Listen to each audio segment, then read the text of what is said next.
दोस्तों, क्या आपको पता है कि दुनिया के कई बड़े देश अपना सोना बेच रहे हैं? क्या सच में कोई बहुत बड़ा आर्थिक तूफान आने वाला है? क्या ये वही सोना है जिसे हम सबसे सुरक्षित निवेश मानते हैं? और अगर देश ही इसे बेचने लगे तो क्या आपको भी डर जाना चाहिए या यही सबसे बड़ा मौका है?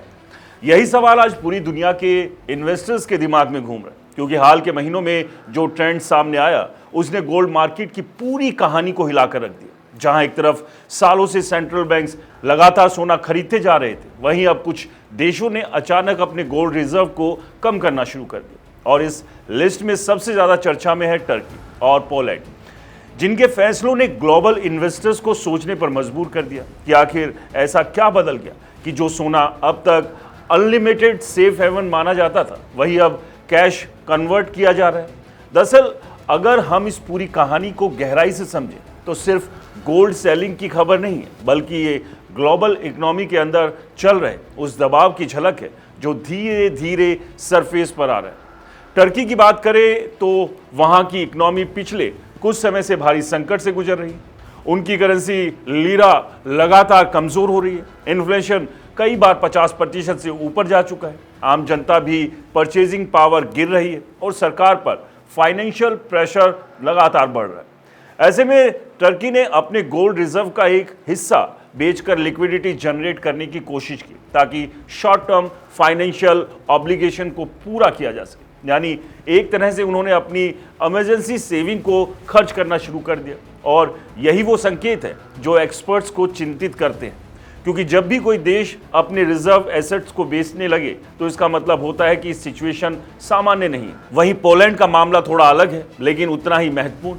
पोलैंड ने पिछले कई सालों में एग्रेसिव तरीके से गोल्ड खरीदा था, ताकि अपने रिजर्व्स को डाइवर्सिफाई कर सके और यूएस डॉलर पर डिपेंडेंसी कम कर सके। लेकिन अब जियोपॉलिटिकल टेंशन, खासकर रशिया यूक्रेन कॉन्फ्लिक्ट के चलते यूरोप में डिफेंस स्पेंडिंग बढ़ गई है, इकोनॉमिक प्रायोरिटीज बदल रही है और लिक्विडिटी मेंटेन करने के लिए कुछ एडजस्टमेंट किए जा रहे हैं। हालांकि पोलैंड का केस पूरी तरह डिस्ट्रेस सेलिंग नहीं कहा जा सकता, लेकिन ये जरूर दिखाता है कि ग्लोबल लेवल पर गोल्ड रिजर्व को लेकर स्ट्रेटेजी बदल रही है। अब अगर हम इस ट्रेंड को ग्लोबल कॉन्टेक्स्ट में देखें तो तस्वीर और बड़ी नजर आती है।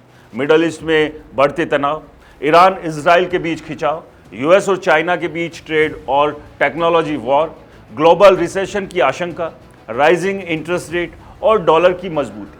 दोस्तों, ये सभी फैक्टर्स मिलकर एक ऐसा माहौल बना रहे हैं जहां देशों को कैश की जरूरत पड़ रही है। और जब कैश चाहिए होता है तो सबसे पहले लिक्विड एसेट्स बेचे जाते हैं, जिसमें गोल्ड सबसे ऊपर आता है, क्योंकि इसे तुरंत कैश में बदला जा सकता है। लेकिन कहानी यहीं खत्म नहीं होती, क्योंकि यही तो वो पॉइंट है जहां से कंफ्यूजन शुरू होता है। एक तरफ कंट्रीज बेच रही और दूसरी तरफ एनालिस्ट अब भी बुलिश है।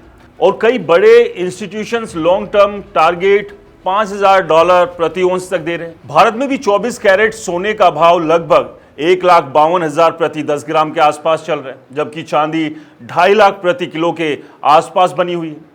ऐसे में सवाल उठता है कि अगर सेलिंग हो रही है तो प्राइस क्रैश क्यों नहीं हो रहे? इसका जवाब डिमांड डायनेमिक्स, क्योंकि जितना सोना कुछ देश बेच रहे हैं उससे कहीं ज्यादा डिमांड दूसरे देशों से आ रही है। खासकर चाइना, इंडिया और कई इमर्जिंग इकोनॉमिक्स लगातार गोल्ड एक्यूमुलेट कर रही है, ताकि अपने रिजर्व को मजबूत बना सके और डॉलर डिपेंडेंसी को कम कर सके। यही वजह है कि मार्केट में एक तरह का टग ऑफ वॉर चल रहा है, जहां एक तरफ फोर्स्ड सेलिंग है और दूसरी तरफ स्ट्रेटेजिक बाइंग।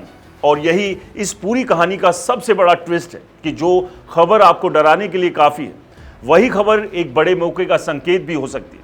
दोस्तों, हिस्ट्री को देखें तो जब भी मार्केट में पैनिक सेलिंग होती है तब शॉर्ट टर्म में प्राइसेस गिरते हैं, लेकिन लॉन्ग टर्म में वही एसेट स्ट्रांग कमबैक करते हैं। 2008 फाइनेंशियल क्राइसिस के दौरान भी ऐसा ही हुआ था, जब शुरुआती गिरावट के बाद गोल्ड ने अगले कुछ सालों में शानदार रैली दिखाई थी।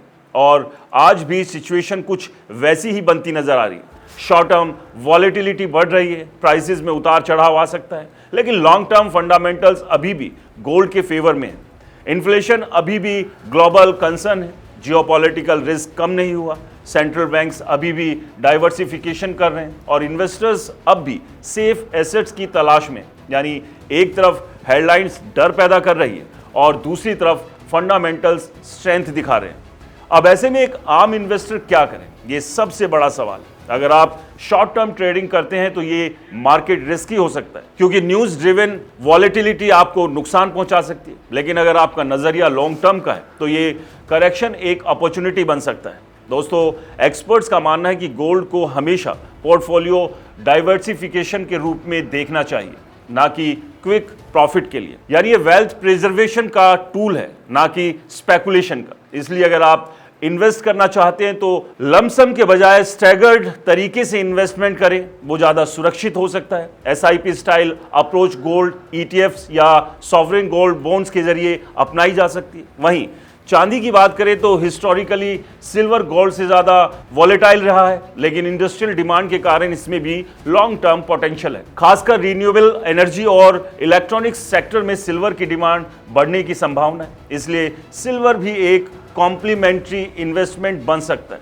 अब वापस आते हैं उस बड़े सवाल पर जिससे हमने शुरुआत की थी, क्या सेंट्रल बैंक्स का गोल्ड बेचना किसी बड़े संकट का संकेत है? तो इसका जवाब सीधा नहीं है, ये पूरी तरह कॉन्टेक्स्ट पर डिपेंड करता है। कुछ मामलों में ये मजबूरी है, कुछ में स्ट्रेटेजी और कुछ में टेम्परेरी एडजस्टमेंट। लेकिन इतना ज़रूर है कि ये ट्रेंड हमें ये बताता है कि ग्लोबल इकोनॉमी इस वक्त एक अनसर्टेन फेज में है, जहां स्टेबिलिटी की गारंटी कोई नहीं दे सकता। और ऐसे समय में स्मार्ट इन्वेस्टर्स वही है जो नॉइस को इग्नोर करके फंडामेंटल्स पर फोकस करते हैं। डर के माहौल में डिसीजन लेने के बजाय डेटा और लॉन्ग टर्म ट्रेंड्स को समझते हैं, क्योंकि मार्केट हमेशा साइकिल में चलता है। कभी फियर डोमिनेट करता है और कभी ग्रीड। जो लोग इन साइकिल को समझ जाते हैं वही विनर्स बनते हैं।